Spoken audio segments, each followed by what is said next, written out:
नमस्कार दोस्तों, आज मैं आपको कृष्ण लीला का चैप्टर 4 पार्ट 2 सुनाने जा रही हूँ। जब देवकी ने अपने भाई को इस तरह पश्चाताप करते देखा तो वे शांत हो गई और अपनी संतानों के प्रति किए गए सारे अत्याचारों को भूल गई।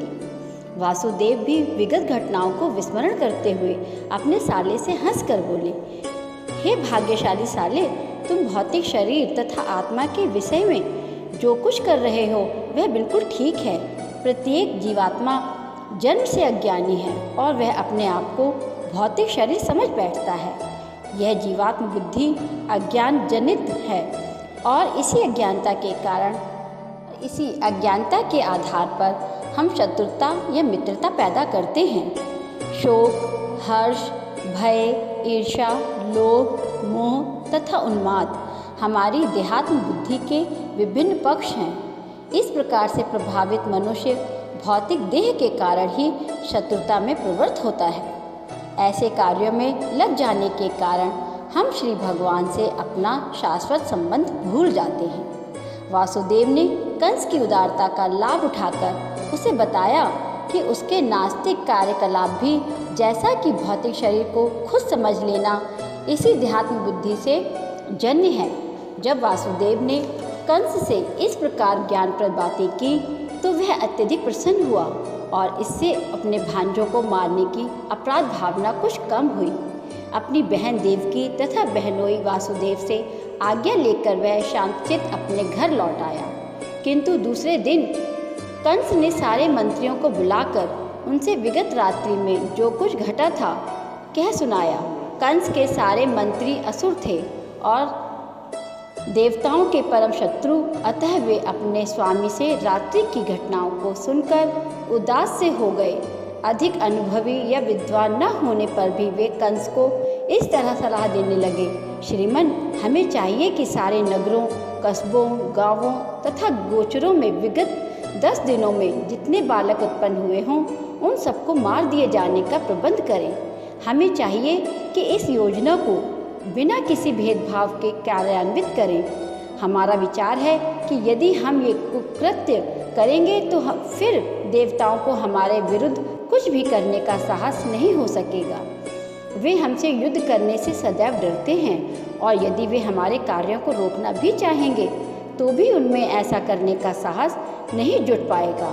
आपके धनुष की अपार शक्ति से वे भयभीत रहते हैं। निसंदेह हमें इसका अनुभव है कि जब जब युद्ध के लिए सन्नद्ध होकर आपने उन पर बाणों की वर्षा की है, तब तब वे अपने प्राणों की रक्षा करने के लिए चारों दिशाओं में भागे भागे फिरे हैं। अनेक देवता आपसे युद्ध करने में असमर्थ रहे हैं और उन्होंने तुरंत ही अपनी पगड़ी उतारकर तथा अपने बालों की ग्रंथियां खोलकर आपकी शरण ग्रहण की है और हाथ जोड़कर अपने प्राणों की भिक्षा मांगते हुए कहा है, हे स्वामी, हम आपके पराक्रम से भयभीत हैं, आप हमें इस घातक युद्ध से उबारिए। हमने कई बार यह भी देखा है कि जब कभी शत्रु अत्यंत भयभीत हो जाते, उनके धनुष, बाण तथा रथ विनष्ट हो चुके होते और वे अपने सैनिक कौशल को भूलकर लड़ने में असमर्थ हो जाते, तो आप ऐसे शरणागत शत्रुओं का वध नहीं करते थे। अतः वस्तुतः हमें इन देवताओं से भयभीत नहीं होना चाहिए।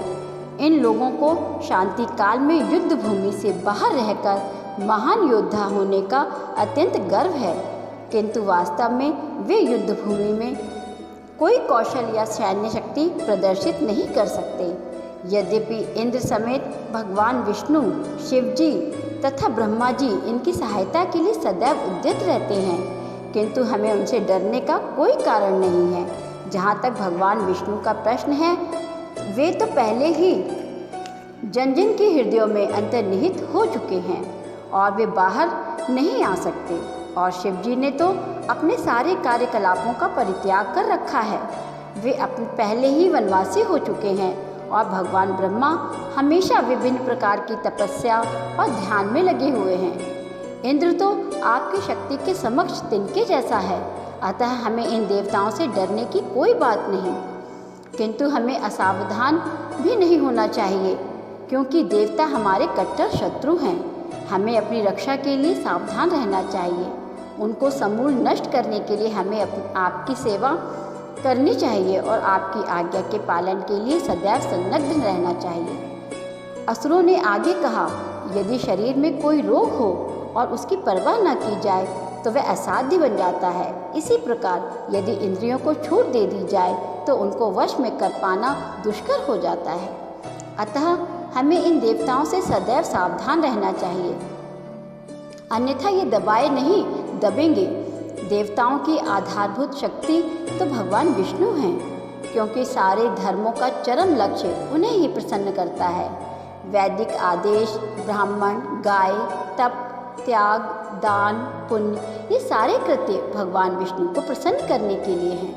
अतः हमें चाहिए कि हम तुरंत ही उन सारे ब्राह्मणों का जो वैदिक ज्ञान की निधि हैं तथा उन ऋषियों का वध करना प्रारंभ कर दें जो अनुष्ठान कार्यों को संपन्न करने में लगे हुए हैं।